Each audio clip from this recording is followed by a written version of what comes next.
Salom aziz bolajonlar. Bugun biz bilan yangi savol-javob o'yini. Tayyormisiz? Ha, albatta. Boshlaymiz. Qani bolajonlar, nega do'stimizga yordam berish yaxshi? Chunki yordam do'stlikni mustahkamlaydi. Nega o'yinchoqlarni boshqalarga ulashish kerak? Chunki mehr bo'lishganda ko'payadi. Qani, kim aytadi? Nega kattalar ishiga aralashmaslik kerak? Chunki ular bizdan ko'p narsani biladi. Nega dars vaqtida jim bo'lish kerak? Chunki boshqalar ham o'rganishi kerak. Qani bolajonlar, nega yangi do'stlar o'rtirish yaxshi? Chunki do'stlar hayotimizni yanada chiroyli qiladi. Nega qiyinchilikdan qochmaslik kerak? Chunki u bizni kuchli qiladi.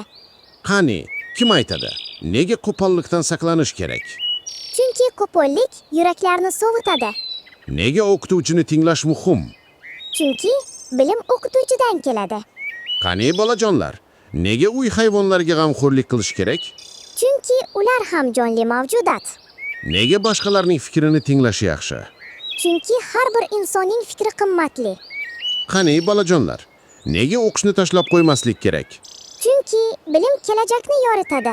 Nega o'yin maydonida tartibga rioya qilish kerak? Chunki hammaga qulay bo'ladi. Qani, kim aytadi?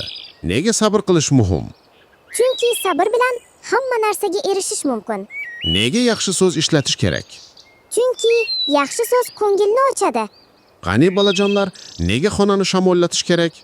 Chunki toza havo sog'lig'imizga foydali. Nega qoidalarga amal qilish kerak? Chunki qoidalar bizni himoya qiladi. Qani, kim aytadi? Nega ko'p televizor ko'rmaslik kerak? Chunki ko'zimiz charchaydi.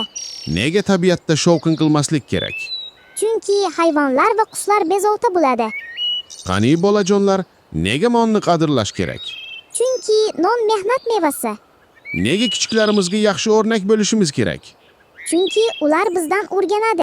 Juda ajoyib. Bugun yana ko'p foydali narsalarni o'rgandik.